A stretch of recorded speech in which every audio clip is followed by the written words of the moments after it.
Welcome back to my episode reviews of my favorite Transformers cartoon ever, Beast Wars. In today's review, we're taking a look at the episode Guerrilla Warfare. In this episode, when Optimus Primal is hit by a cyber bee by Scorponok, instead of being turned into a coward as planned, he goes all out berserker mode. So it's up to the other Maximals to find a cure before Optimus ends up going offline. We begin with Optimus and Dinobot picking flowers. Aww, so cute. Knowledge of the territory can be an advantage in battle, Dinobot. You're a soldier, you should know that. This is true. I mean, how many times in Breath of the Wild is there some kind of environmental hazard near a group of enemies for you to take advantage of?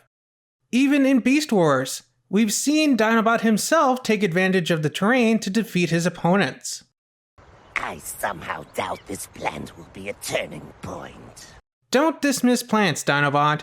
Some of them can be very dangerous. As we see soon, the plant launches its seed right at Dinobot. We've learned something. Yes. From now on, I shoot my dinner salad before I eat it. Dinobot eats salad? I thought he was strictly a carnivore.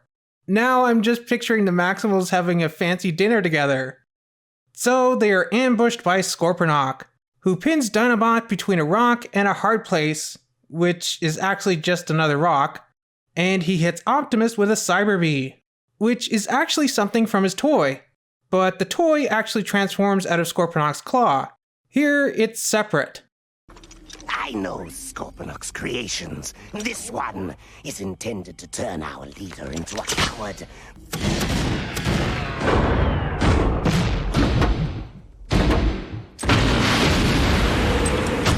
All right.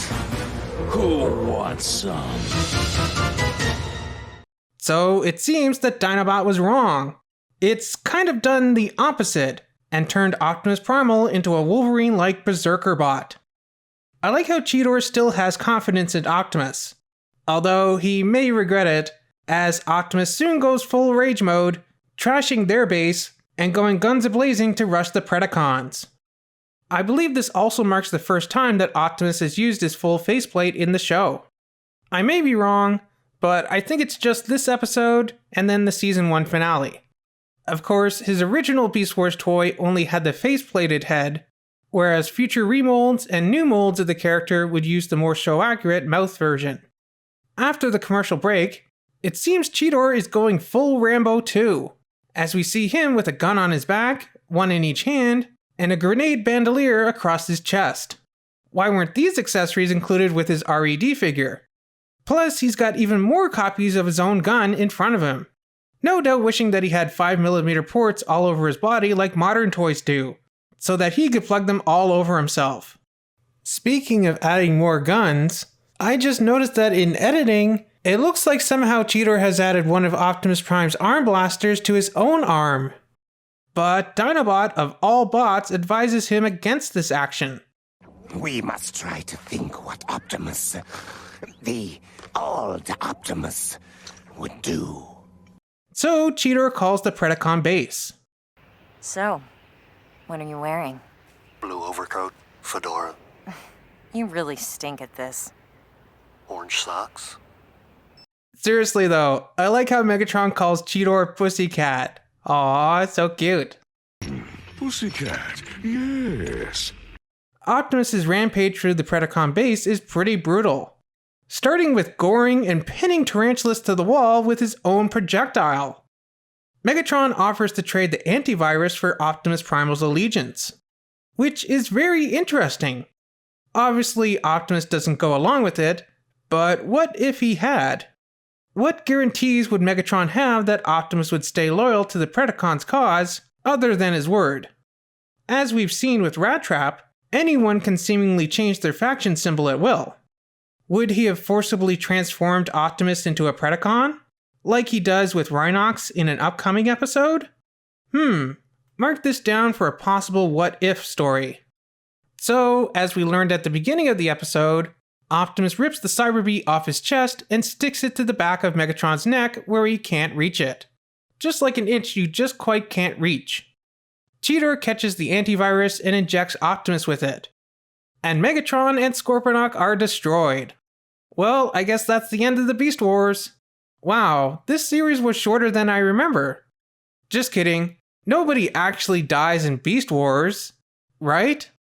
We then have a very spark-warming scene of Dinobot watching over Optimus as he recovers.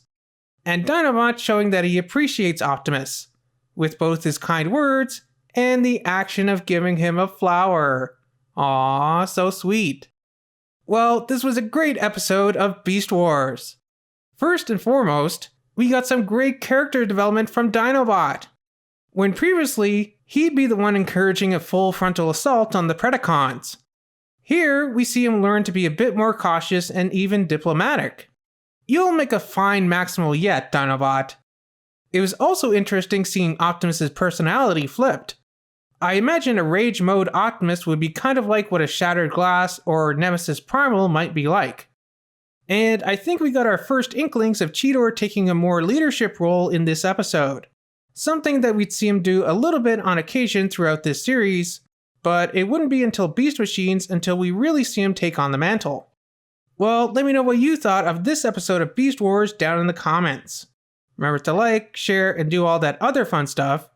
And I'll see you back here next week for the next episode of Beast Wars, The Probe. Another very interesting episode. So be sure to come back next time for that.